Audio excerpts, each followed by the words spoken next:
అందరికీ నమస్తే. నిన్న మొన్న పోలేపల్లి హకీంపేట్ లగచర్ల కారిడార్ గురించి కొంతమంది టీఆర్ఎస్ కుక్కలు చాలా రకాలుగా మరుగుతున్నాయి. రేవంత్ రెడ్డి సార్ పైన, తిరుపతి రెడ్డి సార్ పైన అభాండాలు వేస్తూ కనీస అవగాహన లేనటువంటి మాటలు మాట్లాడుతూ ఏదో మేము పెద్ద లీడర్లు అయిపోతాము రేవంత్ రెడ్డి సార్ పైన, తిరుపతి రెడ్డి సార్ పైన మాట్లాడితే అని అనుకుంటున్నారు. తస్మాత్ జాగ్రత్త. 2014 నుంచి 17 లోపు ఇక్కడ ఇన్ఛార్జ్ ఎవరున్నారు? గౌటాన్ భూములను 2252 సర్వే నంబర్ అక్కింపేటలో భూమిని ఎవరు పట్టాలు ఇప్పించిండ్రు? పట్టాలు ఇప్పించినటువంటి నరేందర్ రెడ్డిని ముందు దోషిగా నిలబెట్టి జైలుకు పంపుదామా? ఆనాడు ఉన్నటువంటి టీఆర్ఎస్ పార్టీని దోషులుగా నిర్ధారించి లోపలేసి బొక్కలేయాలన్నా? దాన్ని బట్టి మీరే ఊహించుకోండి. మాట్లాడేటప్పుడు మనం మాట్లాడేటటువంటి మాటని ఏ రకంగా వస్తాయి, బయటికి ఎట్లా వెళ్తాయి అనేటటువంటి కనీస విఘ్నత ఉండాలి. 2017లో ఇన్ని పాస్బుక్లు ఇప్పించిన తర్వాత తప్పిదాలు చేసినటువంటి నరేందర్ రెడ్డి వీడు వచ్చి రేవంత్ రెడ్డి గారి గురించి, తిరుపతి రెడ్డి సార్ గురించి తప్పుడు మాట్లాడితే మేము కూర్చోవాలా? మేము ప్రెస్ మీట్లు పెడితే, మా మండల అధ్యక్షుడు ప్రెస్ మీట్ పెడితే, లేకపోతే మా సింగర్ నరసింహ కానీ మిగతా నరసింహారెడ్డి గారు కానీ మాట్లాడితే మళ్ళీ వాళ్ళపైన కూడా దుర్భాషలు ఆడుతూ మళ్ళీ మాట్లాడటం. సిగ్గు ఉండాలి మాట్లాడడానికి. కనీసం సిగ్గు ఉండాలి. ఎందుకంటే నరేందర్ రెడ్డి గారు వచ్చి తిరుపతి రెడ్డి గారి గురించి ఇక్కడ ప్లాట్లు ఉన్నాయని చెప్తాడు. చూపిస్తాడా? చూపించకపోతే గుడ్డలు తీసి కొడతామంటని చెప్తున్నారు. పబ్లిక్ కొడతారు, మేము కాదు, పబ్లిక్ కొడతారు. తిరుపతి రెడ్డి సార్కు ఇంచు భూమి ఈ కారిడార్లో లగచర్ల అక్కింపేట పోలేపల్లి కారిడార్లో ఒకవేళ ఇంచు భూమి లేకపోతే గుడ్డలు తీసి కొడతాం. ఇప్పుడు మాట్లాడినటువంటి వ్యక్తులను నరేందర్ రెడ్డి చూపిస్తాడా, లేకపోతే ఈ కుక్కలు చూపిస్తాయా?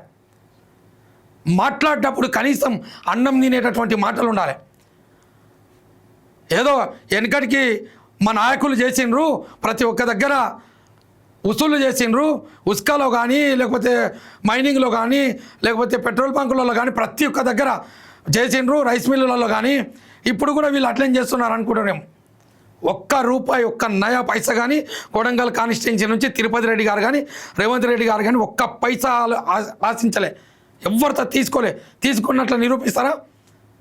మీ నాయకులు అంతకుముందు అదే దందాలు చేసింది కాబట్టి తిరుపతి రెడ్డి గారికి ఇక్కడ ఉన్నటువంటి భూమిలో ప్లాట్లు ఉన్నాయని చెప్తారు. సిగ్గు లేదు చెప్పడానికి ఇంచు భూమి లేనప్పుడు. ఇంకోటి ఎవడో మాట్లాడతాడు, మాజీ జడ్పీటీసీ 3000 ఎకరాలు అంటారు.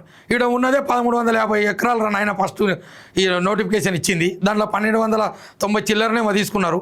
సిగ్గు ఉండాలి చెప్పడానికైనా 3000 ఎకరాలు అంట. గతంలో కేసీఆర్ ఐటీ ముచ్చర్ల పార్కు దగ్గర 1,50,00,000 ఎకరా పోయేటటువంటి భూమిని 18 లక్షలకు తీసుకొని ఒక ప్లాట్ ఇయ్యలే. ఇంకా నిర్దాక్షిణంగా ఎక్కడ మన అది ఏది కేసీఆర్ నియోజకవర్గంలో అక్కడ కనీసము భూ నిర్వాసితులకు కనీసం పైసలు కూడా ఇవ్వలే. మా గవర్నమెంట్ వచ్చిన తర్వాత ఇచ్చిండ్రు. అక్కడ ఏది సింగర్ అది కేసీఆర్ నియోజకవర్గం దగ్గర గజ్వేల్ దగ్గర కనీసము మా నాయకుడు అనేటటువంటి వాడు ఇక్కడ రైతులను మెప్పించి వాళ్ళకు 20 లక్షలు ఇచ్చి 12 లక్షల ప్లాట్లు ఇస్తే ఇది ఓర్వలేక మళ్ళోసారి మన ప్రభుత్వం రాదు, మన ఎమ్మెల్యే ఈడ గెలవాడు, ఏదో బట్టగాల్చి మీనేతం అనేటటువంటి దుర్మార్గమైనటువంటి ఆలోచనలు మాట్లాడితే సిగ్గు శరం ఉండాలి. అన్నం తినేట్టు మాటలు కావవి, పెండ తినే మాటలు మాట్లాడుతున్నారు. తమాస్ జాగ్రత్త బిడ్డ. మా మండలాధ్యక్షుని పైన కూడా చెవాకులు పేలుతున్నారు. మండలాధ్యక్షుడు తిరుపతి రెడ్డి సార్ పైన అభాండాలు వచ్చినప్పుడు, రేవంత్ రెడ్డి సార్ పైన అభాండాలు వచ్చినప్పుడు మాట్లాడకూడదా? మీరు కనీసం మాజీ ఎమ్మెల్యే పైన మాట్లాడితే మీలాంటి కుక్కలు మాట్లాడినప్పుడు మండలాధ్యక్షుడు తిరుపతి రెడ్డి సార్ గురించి, రేవంత్ రెడ్డి సార్ గురించి మాట్లాడకపోతే ఇంకా చాలా మాట్లాడితే మళ్ళీ బాగాలేకుంటుంది. జాగ్రత్త బిడ్డలలో ఒక్కొక్కరు నోరు అదుపులో పెట్టుకొని మాట్లాడాలి.